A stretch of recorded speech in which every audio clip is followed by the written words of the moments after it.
はい、はい、こんにちは。こんにちは。どうも、はい、UK ワークスの右京でございます。はい、右京代表、どうもお疲れ様です。はい、お疲れ様はい、RCDC の方にね、今来ておりまして。もうね、ちょっとね、年々こう順位が下がっていってるんで、来年は本編来れるかなっていう悩みがちょっと。いやー、右京さんなら行く。大丈夫ですかね。ただ激務なだけ。はい。以前もね、アルティメットコンバンをね、紹介させていただいて、で今回はね、その RCDC に参加した車両の方をね、ちょっと特集させていただこうと思いまして、ボディの方ですね。これ柴田さんのボディだよね。そうです。柴田の S1 古い方ですね。ちなみにこれ作ったのは千原くんです。ちゃんとラジコン統合を入れていただきありがとうございます。唯一ラジコン統合ロゴが入ったマシン。本当ですか？嘘だ。見て嬉しかったですもんね。お、貼ってやられてます。はい。じゃじゃん。おお、かっこいいねマシン。はい。じゃじゃじゃじゃじゃんって。はい。あ、まずね、ダンパーオイル何使ってます？僕はアクソンですね。アクソン。100番とか50番。キャスターキャンバーで今回どのぐらいでいった？ 12度12度です。結構つけとるね。はい。旋回速度を上げるのに結構キャンバーキャスターをつけてます。リアのキャンバーでどのぐらい？あ、リアこれ可変これそうです。今ね、これ今僕が研究してる足なんですけど、こんな感じで。すげえ。ちょっと後ろから見ると分かるんですけど、まあこんな感じでロールしても、まあタイヤの角度、接地面が変わらないっていう感じなんですけど、前はベタ接地でつけてたんですけど、まあ今回ちょっと RCDC の前にちょっと研究でキャンバーを3度、キャンバーが0だと常にベタ接地になるセッティングなんですけど、ちょっともう一個進化させた感じで、なるほど。旋回中に要はこっちに旋回するときにこっちにロールするじゃないですか。こっちがベタ接地になるんですよ。でこっちが浮いて、本来ベタ接地だと、トラクション上がるんですけど、旋回で抵抗になるんですよね。で旋回が遅くなるっていうデメリットがあったんですけど、今ちょっとキャンバーをつけるテストをしてて、で今回 RCDC でとても食う路面なんで、これが結構効果的だった。ああ、なるほど。だいたいうちのパーツがまずアルティメットコンバージョンのシャーシと、あとバンパー。ヒゲ男爵だったっけ？ヒゲ男爵です。はい。で、あとはサスタワー。サスタワーね。このサンドイッチのタイプね。はい。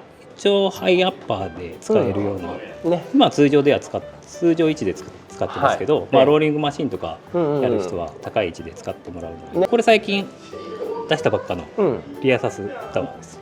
ビクトリーリアサスタワー。リアサスタワーね。特徴としてはここ円を描くようになってて、ここを支点に使ってもらえると、要は普通場所を変えるとダンパー調を変えないといけなかったりするんですけど、変えずに済むんですね。これは変えずに済みます。なるほど。ほぼセッティングすぐダンパーの角度変えて、すぐに走らせて試したいっていう設計になってて、もう一個最後ついてるのが、普段このアルティメットシャーシってこのバッテリープレートが別体になってるんですけど、通常の位置にこう下につくんですけど、これをこういう角度で斜めにつけるっていう。これは斬新だよね。でこれもつけてる位置がここを支点についてるんですけど、4段階から場所を選べる。そう、角度が変わるようになってます。なんで今前から2番目なんで結構バランス型になってます。なるほどなるほど。これ一番後ろにするとボディによってはつかなくなっちゃう位置に来ちゃうんですけど、トラクションが一番欲しい人はなるほどね。全然これだけで1段だけで変わるよね。全然変わります。で今回シャーシゴースは一番固めにした。そうです、固めにしてあります。路面空だよね。そう、結局足回りがしっかり作ってあれば、シャーシはなるべく硬い方がいいんで、今回はもう全部ここネジを締めてがっつり締めてますね。ただこのシャーシは普通に10シャーシ組んだ時とか、足がしっかりしてないシャーシは全部抜いて、そうだよね。くたくたにすればいいもんね。そう、それで全然走る。ちなみにメガを聞かせてください。これアンプがそう XD10。モーターが G スタイルの 13.5 バージョン4マックスってやつです。バージョン4マックス。やっぱりレスポンスが一番いいんで、このモーター好んで使ってます。サーボは双葉の CD700。CD あ、CD ね。やっぱりドリフト用っていうので双葉さんがちゃんと出してきたんで、そうだね。もう間違いないかなっていうのでチョイスしました。でジャイロはおなじみのまあ今当たり前な GYD550 そうそうそう550、ちゃんとセットできる人は好みに全然仕上げれるんで、これだけでも全然車の動き、フィーリング変えれるんで。なるほど。これ何ですか？デイズさんでもらったなんかレーザーで作ったプレート、呪いのプレートですか？呪いじゃないですなんてこと言うんですか親父さんに怒られるじゃないですかそのこと勝利の勝利の何が難しかった今回走ってて。今回はやっぱり最終のまあ4と5のゾーンの素早い、要はトップスピード乗った状態からの素早い切り返しで最後のゾーンに入れるっていう。あ、お疲れ様でした。お疲れ様です。よかったね。お父さんの髪の毛守ったよ。何の話だったっけ？髪の毛の話で飛んじゃったよ。髪の毛の話じゃなくて、ゾーンの話。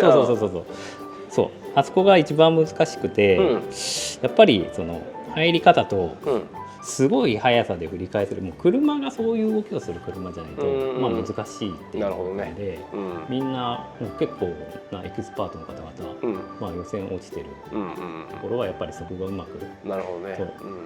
今ちなみにちょっとソリッドでやってるんですけど、動きにくいっていう意味もソリッドにあるのかなっていう、やっぱり旋回の抵抗になる部分が、グリップが高い路面だと、またいろいろ今ね TT0102 のそう今試作品ができてこれから試すところなんで、また製品になったら、はい、そうですね、ぜひよろしくお願いします。ありがとうございました。お疲れ様でした。ありがとうございます。